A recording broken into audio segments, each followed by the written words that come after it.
எல்லாம் அப்படிதாங்க சொல்றாங்க. திமுகவில் அப்படிதான் சொல்லிட்டு இருக்காங்க. அதாவது அதாவது இந்த உறுப்பினர் சேர்க்கையை பொறுத்த வரைக்கும் எல்லாமே அப்படிதான் சொல்லிட்டு இருப்பாங்க. எல்லா கட்சியுமே சொல்லிட்டு இருப்பாங்க. அதனால நீங்க அதை கணக்கில் எடுத்து பார்க்காதீங்க. இல்ல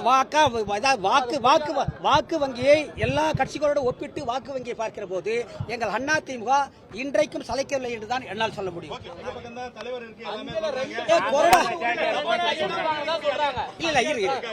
கொறடா நீங்க சொல்றீங்கல்ல, அவங்க பக்கம் தான் கொறடா இருக்காங்கன்னு அதிகமான சொல்லுங்க. அவங்க சொல்றாங்க அதிகமான எம்எல்ஏக்களை சட்டமன்றத்தில் வைத்துக் கொண்டிருந்தால் அவர்கள் நியமிக்கிறவர் கொறடாவாக வர முடியாது.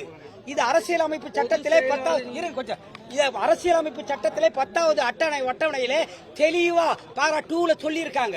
அவங்க இத சட்டமன்ற குழு தலைவர்கள் உறுப்பினர்கள் சேர்ந்து தேர்ந்தெடுப்பது அல்ல. எந்த கட்சி ஏ ஃபார்ம் பி ஃபார்ம் கொடுத்து கேண்டிடேட்டை நிறுத்தி வெற்றி பெற்றிருக்கிறார்களோ அந்த கட்சியினுடைய தலைமை பொறுப்பில் யார் இருக்காங்களோ அந்த தலைமை பொறுப்பில் இருப்பவங்க தான் கொறடாவை நியமிக்கணும்னு சொல்றது. அப்படி வகையில எங்களுடைய கொறடாவாக அக்ரி கிருஷ்ணமூர்த்தியை அண்ணன் எடப்பாடியார் நியமித்திருக்கிறார். அவர் உத்தரவு போட்டிருக்கிறார். எல்லாருக்கும் உத்தரவு அனுப்பியிருக்கிறார். அந்த உத்தரவை அவர்கள் மீறி இருக்கின்றார்கள். ஆக இவர்கள் தகுதி நீக்கம் செய்வதற்கு தகுதியானவர்கள்.